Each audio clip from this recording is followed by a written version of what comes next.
Hello and welcome. It's Paul Forrester here again, and I'm delivering week nine's lecture on the Operations and Quality Management module.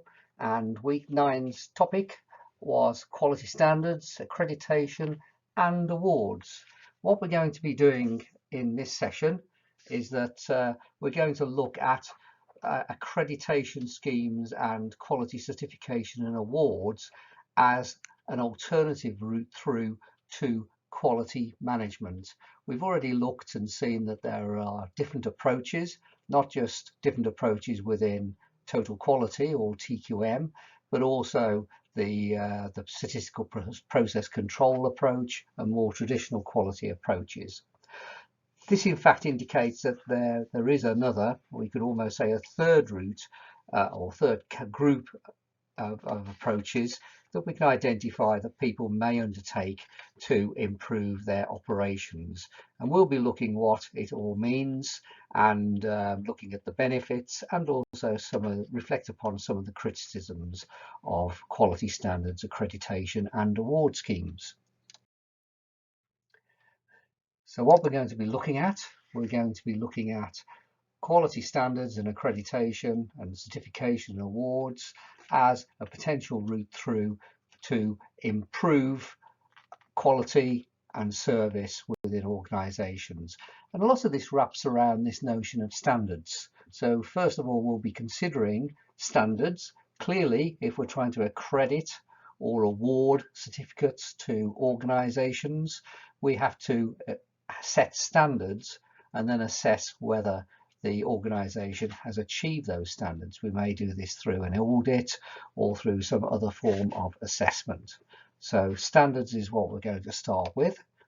And then we'll look in more depth at the idea of quality accreditation and certification. And finally, we'll move on to looking at the linked approach of quality award schemes and quality prizes. So first of all, let's just reflect upon standards. Clearly, standards is a broader area, but we're thinking here about quality standards. But if we think about standards, often it goes unseen.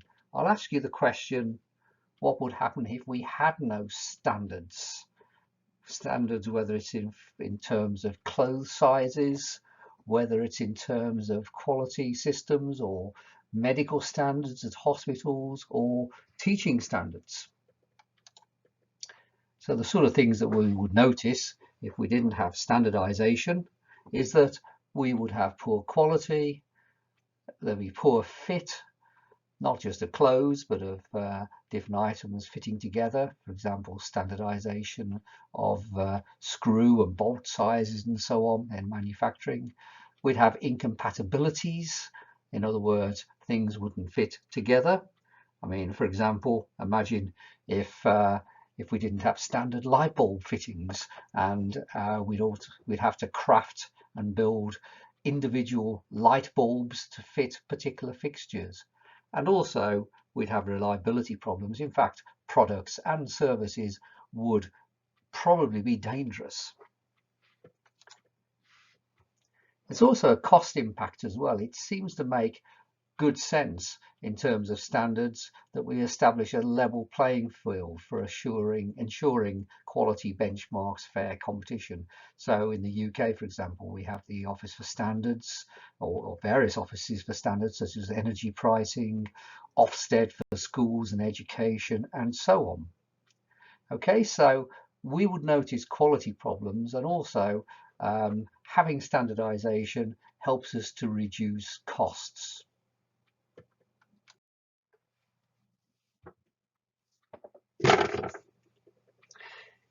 So let's have a look at a few practical examples. These will be ones you may or may not be aware of, but they almost go without thinking. Just imagine if we lived in a world where we didn't have standardization in these areas. First of all, car dashboard symbols. At one time on the cockpit or the dashboard of a car, each manufacturer would have different lights that mean different things, and yet now there's a general agreement on what these symbols look like. So no matter what brand of car or type of car you buy, you would find a lot of standardization in terms of the dashboard symbols, enabling us to understand what each of these things mean that are flashing in front of us or light up at a particular time. How about ISBN numbers for books? Every book has a standard ISBN number with barcode and so on, and this helps us to identify the precise book without having to just run through titles, authors and so on. So if you have a book's ISBN number, you can immediately establish this, and it also means it makes easier lending within libraries and so on. The purchase of books where you just scan the barcode and so on. Now here's a massive one. What about freight containers? Many people don't even realize that containers are of standard sizes. There are standard sizes because they fit on ships, they all fit together, they stack, and also they fit behind juggernauts and lorries so that they can be transported from one place to another. Imagine a world where you didn't have that standardization and everybody had different size lorries and so on. Screw threads is another one. Clearly, if you have a look, if you go around a hardware store or whatever, have a look at the screws, the nuts, bolts are on offer, and you'll see that they're all particular sizes. And it enables us to buy with precision exactly the screw that we require for a particular job or task. And likewise, in a manufacturing context, it means that these can be specified within the product design specification.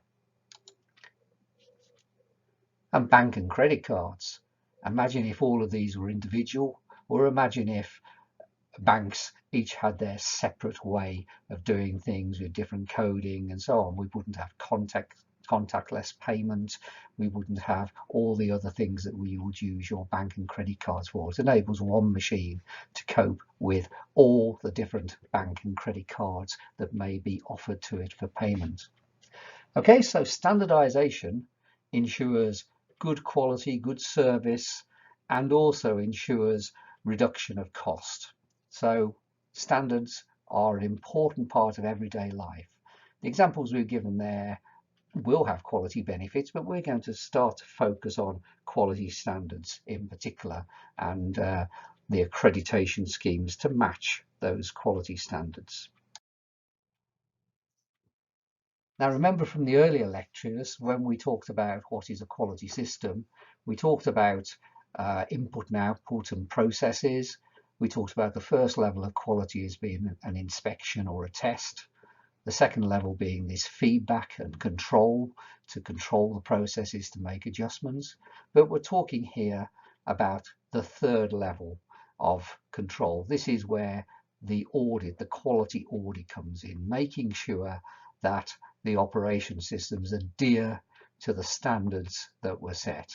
Now, quality audit operates in different ways. It could be as relatively low level as looking at the accuracy of measurements devices such as scales, weighing things out and so on. But normally when we're talking about quality audit in the context of today's lecture, we're talking about outside bodies coming in and auditing and assessing our operations to see that we achieve the standards required.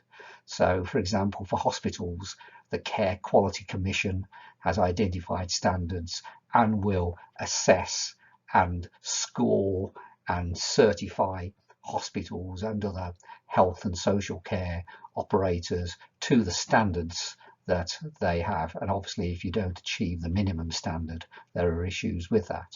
Okay, so that's where we're looking today, the quality audit and trying to audit operations to ensure that they meet the standards that have been set. So quality certification and accreditation is all around us. These quality auditing schemes are around to try and assure quality within both manufacturing and service businesses. At the bottom there, I've given 3 examples. The first 2 are from universities. We have the Research Effectiveness Framework assessing the level and the quality of research coming out of institutions and schools within university institutions to assess whether their research is coming up to the standard required. And more latterly, we've had the TEF, Teaching Excellence Framework, which is doing the same thing, assessing the quality of teaching at any institution. And many of you will have heard of the standards system, the quality certification accreditation scheme for schools and other educational establishments for earlier age children. We're talking here about Ofsted, the Office for Standards in Education. School teachers often tremble with the thought of Ofsted calling in for a visit and an audit. Okay, so we're looking here at a full range of different certification and accreditation schemes. And what we find is that there's a number of standards that now exist, standards whereby your organisation can be certified by an institution or by a customer, because sometimes customers, large industrial customers and large service providers will audit their suppliers to ensure they meet the standards that they require. And essentially they're trying to assess that your operations conform to a predetermined set of quality criteria. So here's some of the schemes. I've already said the REF and TEF in universities and Ofsted, certification and grading in UK schools, but also very well known is the more general standard, the International Standards Office ISO 9000 series, which we'll talk about a little more in a minute or two. So, you know, those are general schemes. You also have the automotive industry who have got IATF 16949 standard for automotive supply. Effectively, this is a derivative of ISO, the International Standards Office series, but steered and made specifically relevant and appropriate to automotive supply, the suppliers to large vehicle producers. And likewise, other industries would have their own standards as well. Other examples include the Food Standards Agency. You know, when you enter a restaurant, you'll see what level of standard against the food standards they've actually achieved. You will see a star ranking system from 0 up to 5 on the doors of establishments, so that you can go in and you'll know for hygiene and food standards where they actually rank. Okay, so there's many different types of schemes, ones that are run even by large customers who want to ensure that their suppliers achieve the minimum standards to get onto their procurement listing. Okay, now I said I'd say more about ISO 9000 because this is around the world, widely quoted and so on. The ISO 9000 series, that's what people normally refer to it, although actually it's a little confusing because ISO 9000 is actually the category or a generic name for an entire series of different standards. So ISO themselves, the International Standardization Office, refer to this as the ISO 9000 family. So perhaps that's a better way of viewing it. So ISO 9000, what many people talk about there is ISO 9001, which is the sort of most general standard within the grouping. And I don't want to go into this in great detail, but you can see from this, which I've clipped down from a consulting company, it's really indicating to you the contents of the requirements for ISO 9001 accreditation, indicating where documents and documentation are required and indicating where records are submitted. Okay, so you can see it's quite wide-ranging. It's not just about the actual product or service quality as such, but it's looking behind that to look at all the factors that go with good planning, with leadership, with support to actually generate good quality at the end. So it's recognizing all the causes, if you like, in the fishbone diagram, going right the way back from the effects, the eventual quality, right the way back to all the influencing factors, the things that create good quality. Interestingly enough, you might see that the Do, Check, Act are the last three items listed in the columns there. I suppose the first ones are the plan. Sounds familiar, doesn't it? Plan, do, check, act. You might want to look at the works of the gurus that we looked at before, just to see that actually that's the improvement cycle of Deming. So it's still implemented within standards today. Okay, so the ISO 9000, interestingly enough, it was a UK export. Originally, the ISO 9000 series was based very much on British standard 5750. So a few years ago, people used to talk about BS 5750. It was developed, administered by the British Standards Institute, the BSI. And this laid the foundation for the International Standards Office equivalent ISO 9000. I think, first of all, when it was first launched, BS 5750 had 19 criteria, and when ISO 9000 came out, it had 20 criteria, many of which were very similar or only marginally adjusted in terms of wording and emphasis. So it has started off very much aligned with this British invention. Apologies to the rest of the world, but it's another British invention. What you do find now, why is it important? Well, not only does it try to indicate standards and indicate and assess organisations as to the degree to which they meet particular standards through its auditing approach, but it's particularly important because a lot of companies nowadays refuse to deal and to do business with companies that don't have this ISO 9000 accreditation. Particularly government departments tend to focus on this, that actually they would look to an organisation having ISO 9000 accreditation before they start to buy in their services, their products and so on. Okay, so actually a lot of organisations, even if they think it doesn't apply to them, it might well be in a particular industry or with particular clients, it's absolutely necessary to go through the process of accreditation. ISO 9001 is really what most people talk about when they talk about ISO 9000 series. It's a standard that sets out the requirements for the whole quality management system.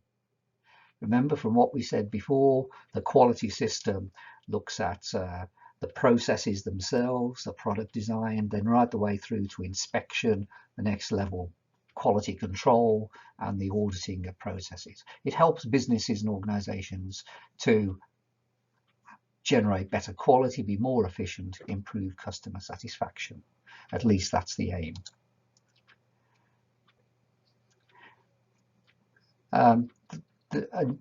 There have been various versions of the standard that have been changed since their introduction.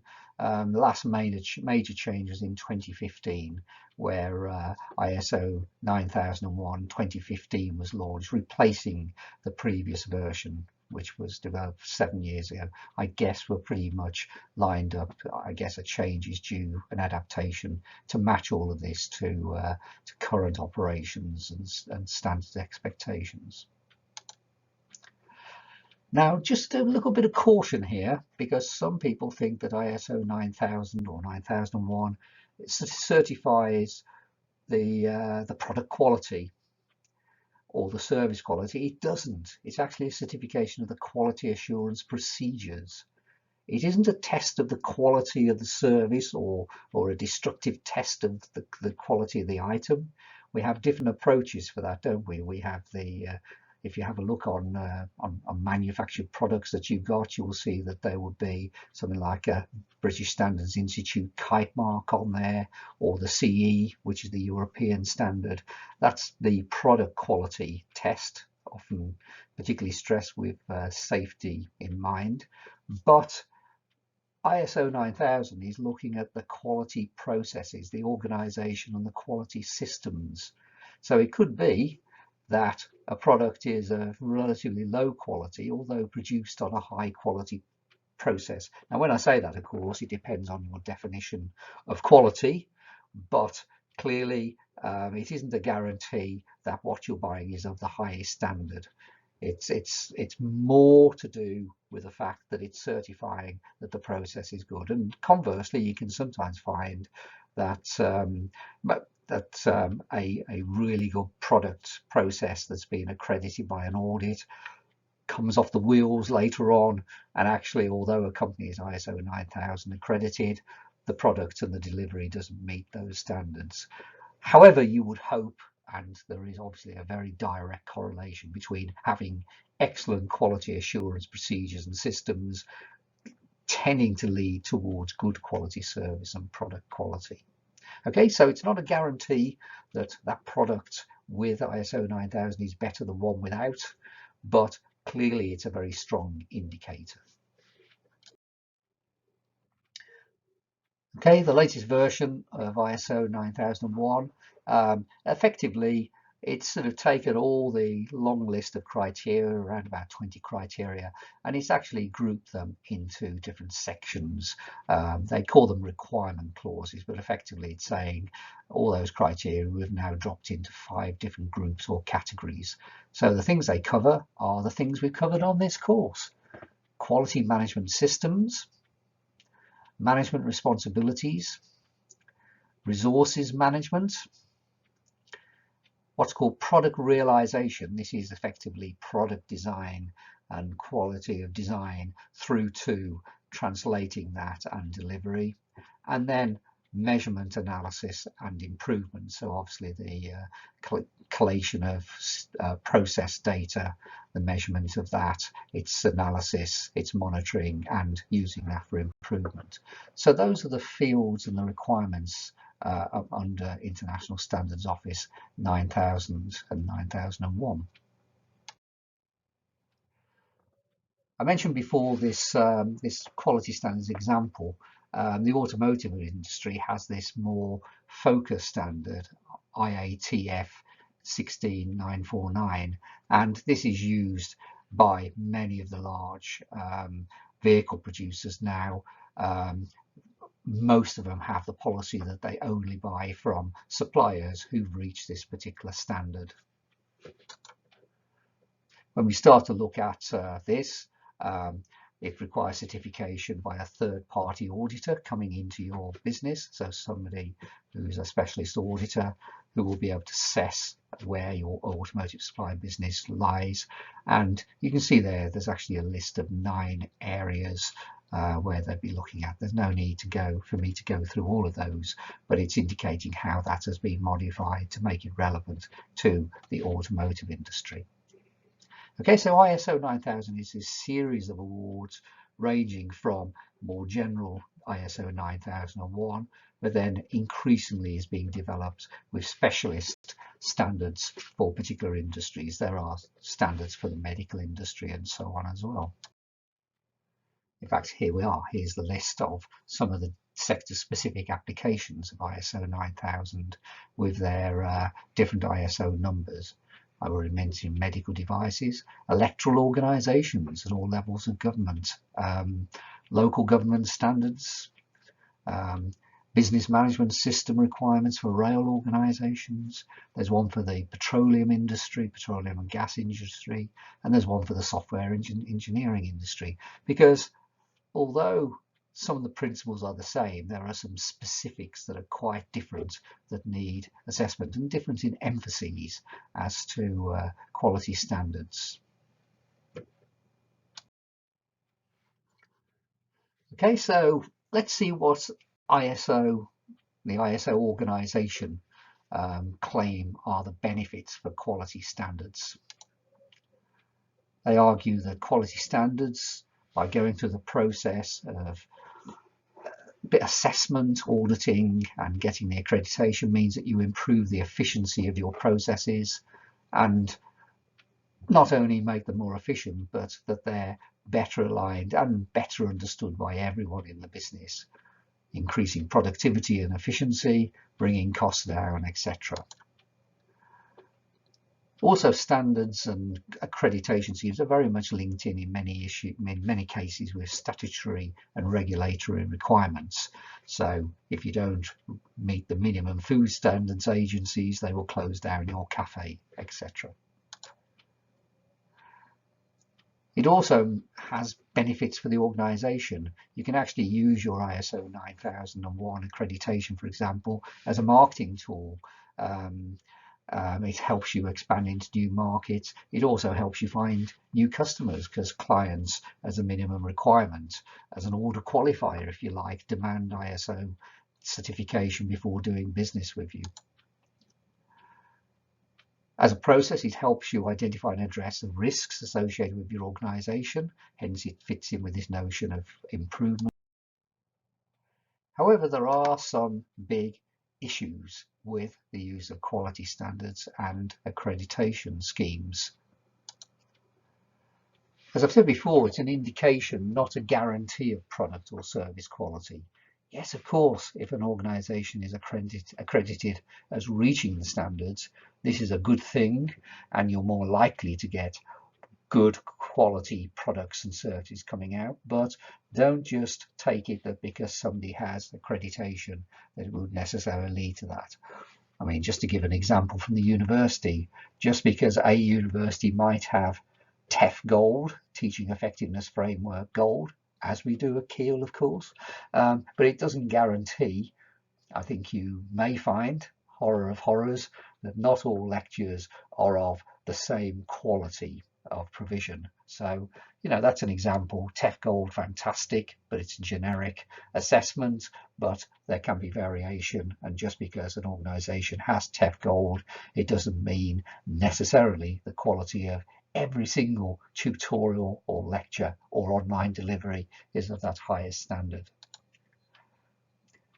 The second criticism is that many organisations are forced or obliged to register for such awards. Their own customers push them into it. They need to do it. It's an order qualifier.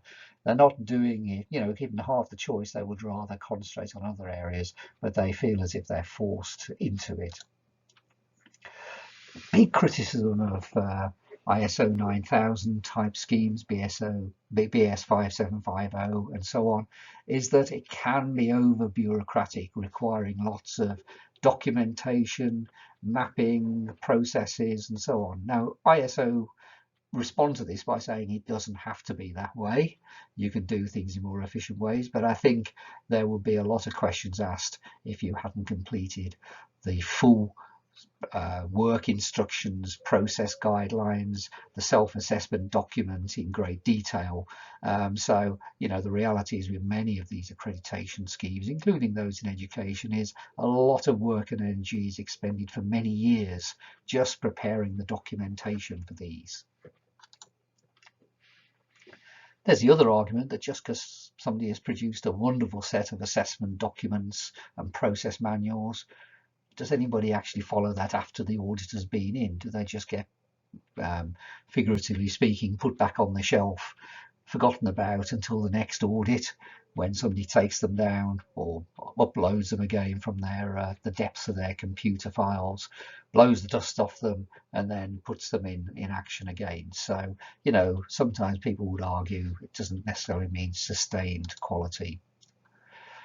There have been cases as well where people criticise these schemes because they say often the external auditor comes in. Sometimes he or she doesn't fully understand the operations in those organisations and the specifics and why they do things. I mean, sometimes they're from a different industry, sometimes they're from a different company that tackle things in different ways. So we find this in education sometimes, that when we have these audits by accrediting bodies, sometimes by people like accounting bodies or Chartered Institute of Marketing and so on, that often we can feel frustrated if we feel we're doing things in what we see as a good quality, effective way, but they see things differently but don't always understand what we're trying to achieve. And there is this argument, I call it the gong mentality. Sometimes you find people badge up their web pages, their documents, and are telling you what prizes they won, where their accreditations are and so on. In some ways it's good to see. Obviously, as a consumer or as a customer or somebody procuring services and products. On the other hand, sometimes, in organisations, a culture can develop, almost an accreditation culture, where people are going for the accreditations and forget about their core business. Okay, what we're going to move into now, away from standards and accreditation, is to start looking at awards and award schemes, because these are also relevant and fit within the same type of family. It's very interesting because some of you may have heard of balanced scorecards, particularly if you were from an accounting background. This notion that you don't just assess performance, whether it's quality performance or financial or business performance, using one criterion, that you use a range of criteria to assess this. So the example I'm going to show to you is one that's been very influential. It's called the EFQM model, which stands for the European Foundation for Quality Management. Now, this was used initially and set up by many of the large businesses across Europe, including multinational corporations from outside of Europe, from Japan, from the US, who had subsidiaries in Europe. But the EFQM is an organization made up of large businesses, small businesses as well, across Europe, who want to further develop quality management. And it's actually in the field of business excellence. You'll see when we look at the quality scorecard that we're going to be looking at, it chimes with the ideas of Peters, Crosby, and so on, this excellent school that we looked at when we looked at the writers and the gurus on quality. Okay, now the notion behind this, it was set up first of all as a way of scoring organisations, and at the end of each year they would come up with a range of prizes within different sectors, some for small businesses, some for large businesses, and so on. But it's an award scheme whereby the organisations with the highest score on the scorecard actually won the prize for that year, were published, could sort of indicate that they'd won the prize, their case was put up on the web page, and so on. But actually what people have done since then is not just think about this as a prize scheme or an award scheme, but have actually used it to do evaluations internally. So it's actually a scorecard that is useful to consult whether you're entering the EFQM award system, or whether you're using this as a tool to assess areas for improvement in your own organisation. Now, the EFQM is probably the most well known, but a lot of different countries have their own national quality award schemes, which look quite similar, in fact, and often have been based upon the initial ideas of EFQM. Okay, now I'm going to build the model up on the screen. The notion is that we shouldn't just look at the outcomes and the results of any organisation in terms of its business performance and quality and so on, but we need to look at the enablers as well. In other words, we need to look at the processes that lead to the results, because the enablers tell us whether it's sustainable into the future. So this fits very much with what we've been looking at in this module, the notion of designing quality into processes, and that good processes enable good results, good quality, and good corporate performance. And EFQM said that both equally as important. Now, this is quite different to what many people think when they're assessing results of businesses. They often look at the bottom line, or they look at the market share or the turnover. They're looking at the results, whereas EFQM says we need to get within the organisation and also assess the processes and the enablers. So what are these made up of? Well, the enablers, they identified 5 different criteria: quality leadership, the people in the organisation, quality policy and strategy, or the plans, partnerships and resources, so partnerships from outside and the resources afforded to the operation, and then the processes themselves, the design of the processes and the effectiveness of the processes. Okay, so those are the enablers. I'll talk about those percentage figures in a minute, what they mean. Then on the results side, they said, we don't just want to look at the key performance results, the key business results, but also other results we need to be assessing to really get a balanced view of how successful and how well an organisation is performing. Is that we need to be looking at people satisfaction, i.e. that's employee satisfaction, customer satisfaction, and also if we're truly thinking about the impact on society, of good citizenship, of all these factors, the societal factors that we're trying to engender within our company, we should be looking at the impact on society as well. Now those percentage figures, if you look at the reds and the blues, if you add up the red percentage figures, they come to 50%, they make up the 50%. But these are the weightings that are used in the EFQM model. That's quite interesting, isn't it? Because when you look at this, they think amongst the enablers, the one with the most weight are actually the processes, the service or production processes and supply processes that make up the product itself. Leadership is important, yes, and the other factors, but processes comes out high. And with the results, I mean, you would tend to think it might well be the financial results, but those, they say, are only 15%. The biggest factor, in fact, the biggest factor overall is customer satisfaction, 20%. 20% on there. The argument is that if your customers are satisfied, they're likely to come back to you, they're likely to tell their friends, they're likely to tell other businesses to buy from you. So although clearly financial and business results are important, actually EFQM says customer satisfaction is higher than that. And I think people satisfaction is an interesting one. A lot of research recently has indicated a very clear link between employee satisfaction and customer satisfaction. So despite the fact that it isn't always practiced by organisations, they may play lip service to employee satisfaction, looking after their people and so on, but you know, some of them don't always follow that through. But there is this argument that if you keep your people happy and satisfied, that's got a particular weighting, but actually it leads on to good customer satisfaction and good good corporate citizenship in society leads on to improve business results as well. Okay, so the notion is an auditor would go out, or a group of people, they would score organisations that entered the competition for that particular year, and whichever organisation got the highest score would win the prizes and so on. But this also offers a self-assessment tool for your own organisation, where you can go in, you can sort of follow through. I've only put the top level there, but you can follow through some of the items and the assessment checklist items to come out with a view as to where you fit. It's helpful. Some of you have done your videos on benchmarking, so it's helpful in terms of benchmarking your own organisation against others in your industry or against best practice.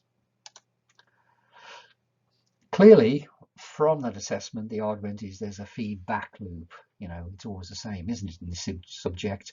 We look for improvements, we see where we are, and we learn and we make innovations in all of those criteria which help us to score better and do better year on year going forward. Okay, so that's the end of this week's topic. This week we've looked at quality standards, accreditation and awards pretty much as an alternative approach to ensuring quality. It's another route to achieve high quality, and we've looked at, first of all, quality standards, because clearly whether it's an accreditation, a certification scheme, a quality award scheme or whatever, it relies upon identifying a number of criteria and standards of performance that we might be able to assess and measure within the organisations. We moved on then to look at quality accreditation and certification, clearly looking at ISO 9000 as the main award scheme within that and the main certification scheme, but identifying there's a whole plethora of different schemes, not just within international standards, but industry standards, hospital standards, school standards, university standards, and so on. And then finally, we've looked at quality awards and prizes, and we looked at the EFQM balanced scorecard approach for business excellence to give you an insight to that. Okay, there's some reading in each of the books this week. Chapter 8 in Dale looks at this topic, and Kellerman Chapter 5 looks at accreditation and certification. There's also 2 or 3 pages in both the Bamford and Forrester and the Slack and Brandon Jones textbooks, the more general operations management textbooks that look at this.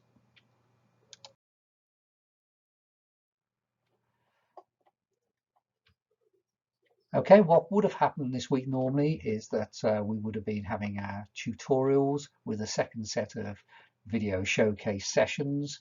I'll sort of click on there, good luck to this week's groups, but actually for 2020 we're not going ahead with that.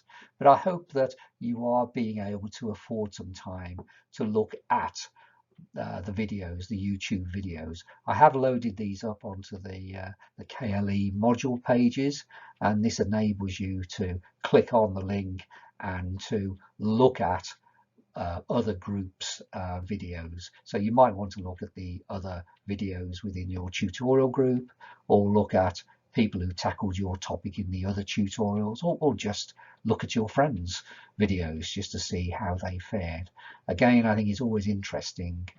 We've been looking here at standards and benchmarking, haven't we, in this particular lecture to an extent, but you know, it's a useful way for you to think about how did other people fare, what did you do well, what did you do not so well, and so on. It gives you some indication of the sort of standard that's there, which generally has been very, very high, of course. Okay, I'll leave it there. This is the second from last topic. Week 10, we're going to be looking at this concept of the cost of quality, and we will then be at the end of the module. So I'll be recording that in the next week. So you'll have that before Easter. That means that you're even further ahead with the module content than you would have been if we'd have been meeting in lectures. So my main focus this year is ensuring that you're entirely focused now on completing your essay. You've already submitted the group work, the videos that you produced. The main focus now is for you to tackle the essay question. Okay, thank you very much, and see you for our next topic on costs of quality.